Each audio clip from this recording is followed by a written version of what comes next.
Hello friends, আসসালামু আলাইকুম। Welcome to Sahita Dola channel.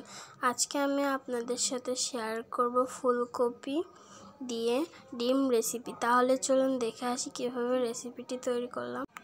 প্রথমে চুলায় আগুন জ্বালিয়ে কড়ায় পানি গরম করতে দিব। এদিকে আমি ডিমগুলো ভালোভাবে পরিষ্কার করে ধুয়ে নিব, যাতে ডিমের গায়ে কোনো নোংরা না থাকে। এক এক করে ডিমগুলো গরম পানির ভিতর ছেড়িয়ে দেব।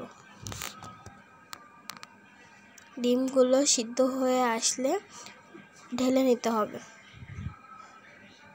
ঢালা হয়ে গেলে আমি ফুলকপিগুলো ভালোভাবে ধুয়ে নিব। ফুলকপির ভিতরে যেন কোনো ময়লা না থাকে।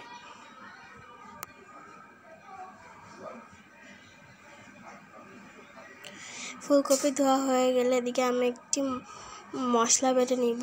পেঁয়াজ, রসুন, আদা বেটে নিব। বাটা হয়ে গেলে কড়াই তেল গরম করে নিব।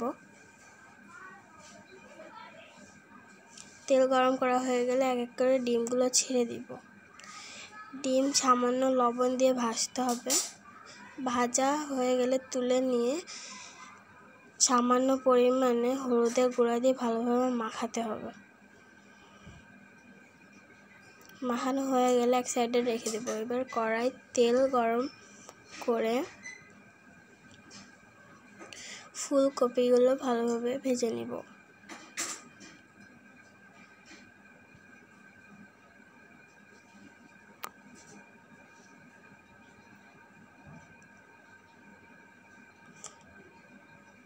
এর ভিতরে আমি সামান্য পরিমাণে লবণ এবং হলুদের গুঁড়া দিয়ে ভালোভাবে ফুলকপিটা ভেজে নিব। ভাজা হয়ে গেলে তুলে নেব। আবার প্যানে তেল দিয়ে আলুগুলো ভেজে নিব।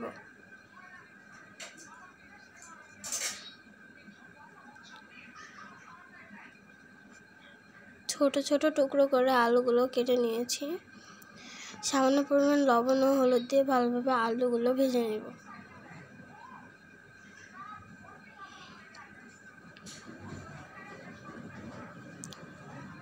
ভাজা হয়ে এসেছে, এবার তুলে নেব। এবার আমি কড়াই তেল দিয়ে এখানে আমি পেঁয়াজ, রসুন, আদা বাটা নিয়েছি, জিরা, পেঁয়াজ বাটা, পরিমাণ মতো হলুদের গুঁড়া, মরিচের গুঁড়া, স্বাদ মতো লবণ দিয়ে ভালোভাবে ভেজে নেব।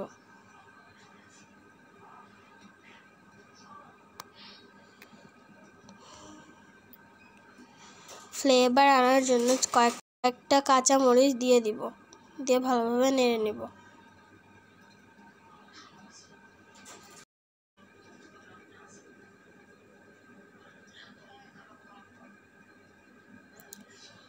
মশলায় তেল ছেড়ে এসেছে। এবার ভাজা ফুলকপি, ভাজা আলু দিয়ে ভালোভাবে মশলার সাথে মিশিয়ে নিব।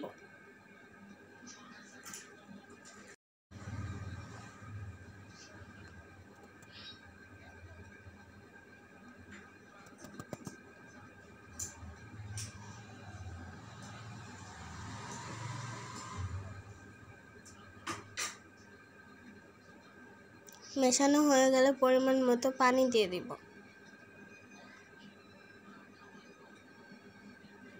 পানি দিয়ে ভালোভাবে নেড়ে নেব।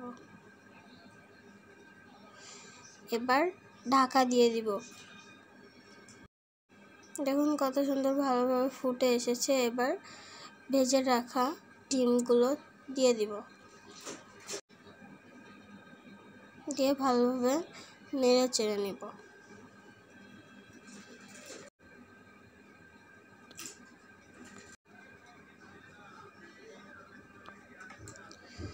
এবার আবারও ঢাকা দিয়ে দিব ভালোভাবে। তরকারিটা রেডি হয়ে গেছে।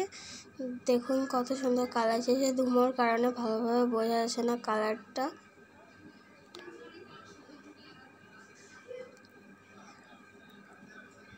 ধুমো ছাড়িয়ে যাওয়ার পরে সুন্দর কালার এসেছিল।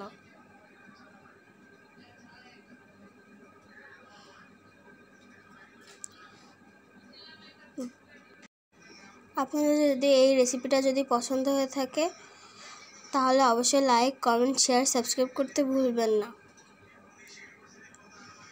আজকের মতো এখানেই বিদায় নিচ্ছি। আল্লাহ হাফেজ, টেক কেয়ার।